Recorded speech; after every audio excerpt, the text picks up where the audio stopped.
আসসালামু আলাইকুম ভিউয়ার্স, আশা করি আপনারা সবাই ভালো আছেন। আল্লাহ তাআলার অশেষ রহমতে আমিও ভালো আছি। তো অনেক দিন থেকেই ভাবছিলাম যে আমার ঘাসের জমির আইল দিয়ে কিছু জঙ্গল হয়েছে, সেই জঙ্গলগুলো কাটতে হবে। তো আমি সময় পাচ্ছিলাম না, তো আজকে সময় ম্যানেজ করে চলে আসছি ঘাসের জমিতে। এই যে জঙ্গলগুলো দেখতে পাচ্ছেন, এই জঙ্গলগুলো পরিষ্কার করার জন্য। তো এই জঙ্গলগুলোকে আমাদের এলাকায় বলা হয় সটি গাছ। তো আপনাদের এলাকায় কি বলে অবশ্যই আপনারা কমেন্টে জানাবেন।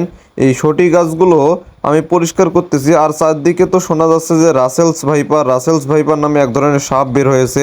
তো আমি ভয়ে ভয়ে কাজগুলো করতেছিলাম, কারণ বৃষ্টির কারণে সব জায়গায় নদী নালা খাল বিল সব পানি দ্বারা ভরে গিয়েছে।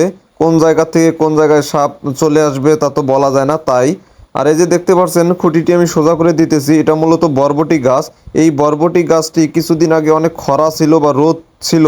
এই রোদের কারণে গাছটি মরে যাওয়ার মতো অবস্থা হয়েছিল। আমি কোনো সার দেইনি, ওষুধ দেইনি, কোনো যত্ন নেইনি।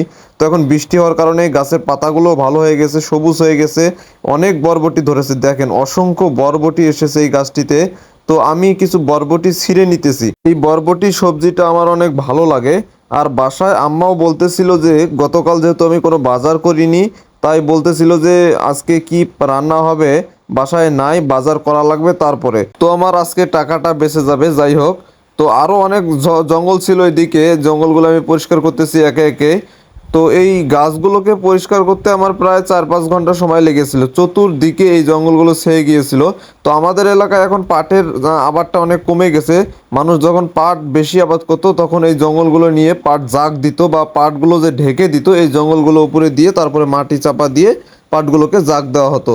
তো এই যে বন্ধুরা দেখতে পাচ্ছেন, এই একটি গাছ, এটা মূলত ধুন্দুল গাছ। এখানে আমি একটি ধুন্দুল গাছ লাগিয়েছিলাম।